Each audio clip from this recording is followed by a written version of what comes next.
Во студиото со вас, Александар Спасовски.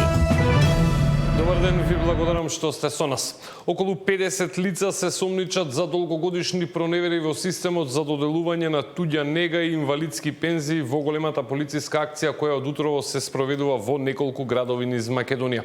Неофицијално меѓу приведените се доктори, членови на комисии во фондот, адвокати, вештаци, управители на консултантски бироа. Извршени биле претреси на повеќе локации. За детали одиме во живо, го барам колегата Даниел Василев кој што ја следи оваа акција. Даниел, какви детали имаме до овој момент? Добар ден, Александар. Она што официјално за сега можем да го кажеме е дека и Министерството за внатрешни работи и Основното јавно обвинителство за гонење на организиран криминал и корупција официјално ја потврдија големата акција во која што се опфатени 49 лица поради сомнение за злоупотреба на средства во Фондот за здравство. Официјални детали ќе почекаме со оглед на тоа што оттаму најавуваат дека практично ќе бидат соопштени откако ќе заврши акцијата, односно откако ќе завршат сите претреси и ќе бидат обезбедени сите осомничени лица. Меѓутоа неофицијално, како што кажав, 49 лица се опфатени во оваа акција, меѓу нив најголем број се доктори, меѓутоа тука има и еден адвокат, управител на консултантско биро, член на комисијата во Фондот за здравство кој што одлучува за доделување на финансиска помош за туѓа нега како и за инвалидска пензија. Според она што до овој момент го имам како информација, веќе се завршени претреси како во клиничкиот центар Мајка Тереза, така во општата болница во Тетово, во јавната здравствена установа Општа болница Велес. Непосредно пред ова вклучување во живо бевме до клиничкиот центар, меѓутоа не можев да забележам зголемено полициско присуство на терен. Веројатно и претресите таму се завршени.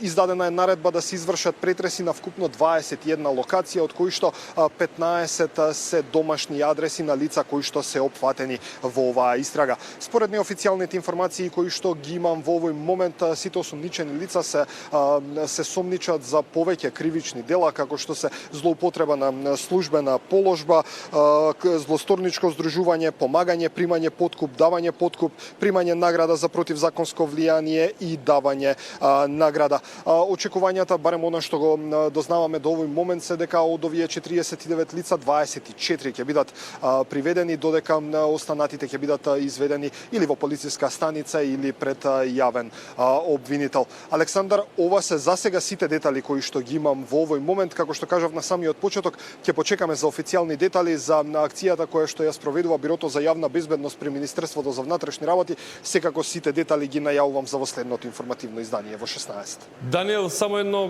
кратко прашање, дали имаме барем неофицијални информации за начинот на кој што се извршувале овие дела, имајќи предвид дека станува збор за доделување на туѓа нега и инвалидска пензија, а во постапката се опфатени доктори, претпоставам дека станува збор за издавање лажни диагнози. Да, токму така, според оние неофицијални информации кои што ги добивме, практично станува збор за издавање на лажни диагнози со кои што лица добивале финансиска помош за туѓа нега, иако тоа не им следувало, и секако за инвалидска пензија. Практично и претпоставувам дека ќе добиеме повеќе детали како одела цела шема на издавање на оваа финансиска помош за лица кои што по правило не би требало да ја добијат. Даниел, остануваш на терен, ги собираме сите информации кои што во меѓувреме ќе дојдат. Беше тоа Даниел Василев кој што известуваше за најновата голема полициска акција. Влијанието на Основното јавно обвинителство врз сведоците е направено неколку пати во оваа судница, рече денеска прво обвинетиот во предметот за убиството на Вања и Панче, Љупчо Палевски Палчо. На денешното рочиште во процесот кој се води против 5 лица, прво осомничениот Палевски рече дека притисок им се правел на останатите обвинети и на сведоците да даваат лажни искази против него. Пред судот денеска тврдеше дека еден од сведоците сведочел лажно и дека тој никогаш не се познавал со Панче Жежовски. Спасовски. Рече дека Велибор Манев имал долга историја на нетрпеливост со сега убиениот Велешанец. Палевски е последниот сведок кој треба да сведочи откако претходно покрај сведоците на обвинителството беше сослушан и таткото Александар Ѓорчевски, како и останатите обвинети.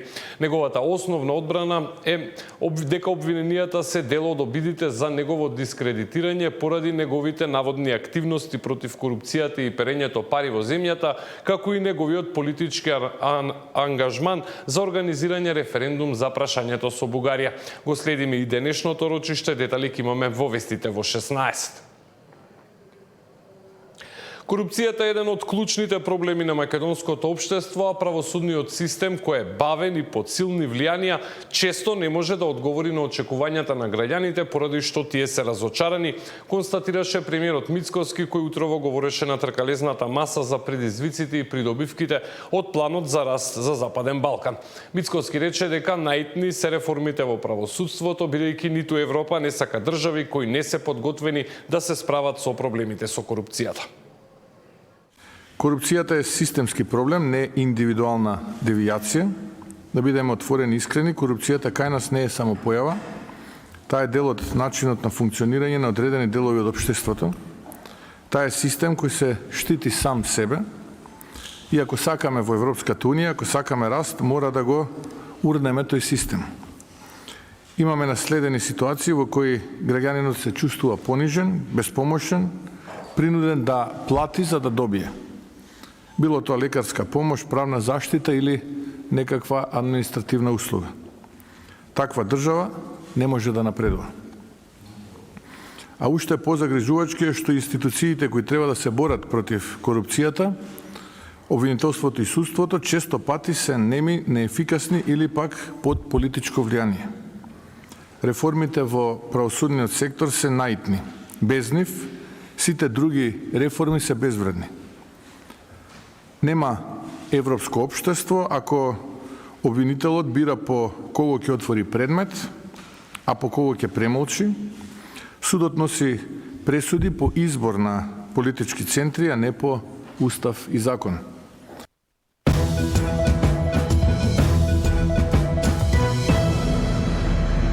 Меѓународниот монетарен фонд ја намали проекцијата за стапката на раст на македонската економија за оваа година. Според ММФ, бруто домашниот производ во 2025 ќе порасне за 3,2%, што е надолна корекција на проекцијата од октомври минатата година, кога предвидувањата беа дека растот ќе биде 3,6%.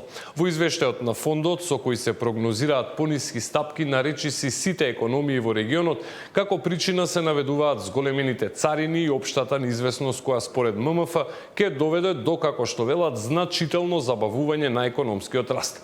Во Македонија се прогнозира дека годишната стапка на инфлација ќе се фиксира на 3,4%, а следната 2026 ќе падне на 2,2%. Во регионот најголем раст се прогнозира кај Косово 4%, Албанија 3,8% и 3,5% Србија. Во најновата глобална прогноза се наведува дека светската економија ќе порасне за 2,8% оваа година, што е помалку од претходната проценка, кога се предвидува 3,3% раст. Во САД се очекува раст од 1,8%, кој според претходната проценка изнесуваше 2,7%. Намалена е и прогнозата за раст за Велика Британија од претходните 1,6% на 1,1%. Просечната месечна исплатена нето плата по вработен во Македонија во февруари годинава изнесува 43.053 денари или 700 евра, објави Државниот завод за статистика. Тоа е 3 денари повеќе од месецот претходно. Во февруари годинава, во однос на февруари минатата година, просечната месечна нето плата по вработен е повисока за 9,6%. Најголеми плати во просек над 83.000 денари месечно се исплаќаат во секторот информации и комуникации, пошто следат финансиските дејности и осигурувањето, каде просекот е над 58.000. Најниски плати во просек од 30.000 денари месечно според Државниот завод за статистика земаат вработените во угостителството и туризмот. Во февруари годинава просечната месечна исплатена бруто плата изнесува 64.634 денари. Ниту со 2,5 минимални плати денес граѓаните не може да ги покријат трошоците за основните месечни потреби, се вели во соопштението на СДСМ испратено утрово. Синдикалната минимална кошничка е покачена за нови 836 денари и достигна рекордно високо ниво. Едно 4-члено семејство има потреба од најмалку 62.700 денари месечно за да го преживее месецот. Трошоците за живот растат, а платите стагнираат. Само за храна и пијалоци се потребни над 1/3 од вкупниот износ на синдикалната кошничка. Владата нема никаков економски резултат и очигледно не ја интересира воопшто стандардот на граѓаните, освен нивниот личен интерес, се вели во соопштението на Социјалдемократскиот сојуз. Платите и пензиите растат, економијата заживува, а СДС безделничи, вратија од ВМРО-ДПМН.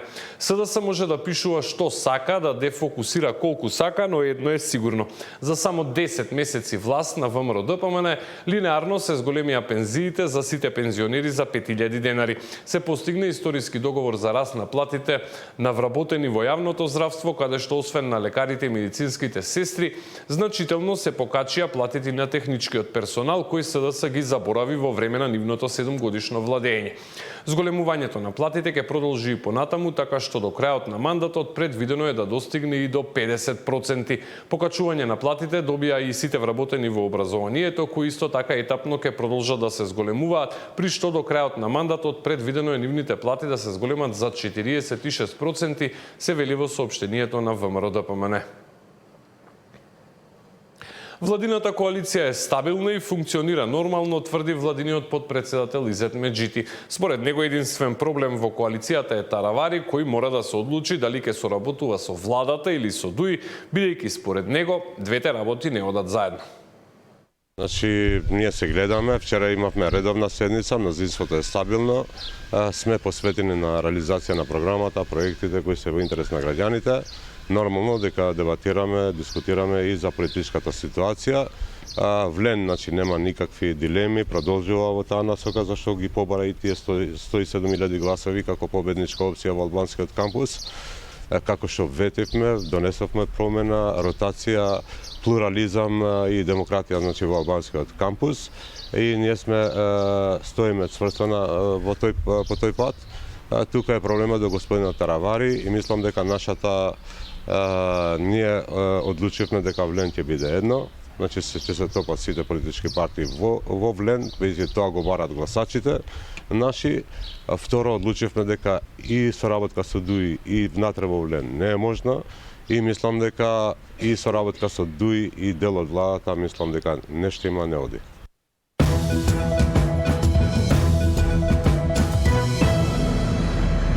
Вкупната количина на комунален отпад која сме ја создале минатата година надмина 790.000 тони, соопшти Државниот завод за статистика. Тоа значи дека секој граѓанин лани создал по 438 килограми отпад, што иако изгледа многу, сепак е добар податок, имајќи предвид дека тоа е речиси 13% помалку од количината која сме ја создале во 2023-та. Лани биле собрани над 637.000 тони отпад, што е 2,5% повеќе од годината предходно. 84% од оваа количина е собрана од домакинствата, додека останатите 16% се така наречен комерцијален отпад од правни и физички лица. Државниот завод за статистика пресметал дека нешто под 1/3 од собраниот отпад доаѓа од Скопскиот регион. Речиси целата количина на собран комунален отпад лани била од депониите низ земјава. Интересна и хумана приказна доаѓа од селото Нов Истевник. Фармер од ова село донира 200 литри магарешко млеко за повредените во пожарот во Кочани. Нашиот штипски дописник Трајан Ристовски ја носи оваа приказна. Киро Гоцевски од Долчевското село Нов Истевник за повредените во дискотеката Пулс во Кочани донираше 200 литри магарешко млеко. На овој хуман гест се одлучил, зашто млекото од магарица поради високото ниво на ензими се смета за природен антибиотик и успешно се бори против бактериолошки инфекции во организмот како последица на труење и лечење на кожни болести. Се препорачува за заболување на дишните патишта, астма, бронхитис и сува кашлица. Млекото, значи, бронхитис го лечи начисто, како да не е постојал никако. Имам луѓе од Кочана што се заимали пред 2 години за дете за бронхитис. У Германија се го носиле испитување како да не е постојал никој бронхитис. Луѓето даваа по аптеките по антибиотици, по сиропи, многу повише пари што не се наоѓа лека. Ова е стварно здраво за пиење и нема никаква штетна особини. Гоцевски е повратник од Швајцарија и пред 6 години одлучил да направи фарма за магарици. Ми дојде идеја, имам читано за магарешто млеко, за лековитост на магарешто млеко, викам да си чувам магарици, имам за терени, мои мањи и така дојдов од Швајцарија и почнав со купување на магарици, купив едно на почетокот од 40-55 имав магарици. Магарешкото млеко содржи 60 пати повеќе витамин С од кравиото млеко, а на пазарот се продава по речиси 50 пати повисока цена, односно за 3100 денари за литар. За Сител, Трајан Ристовски.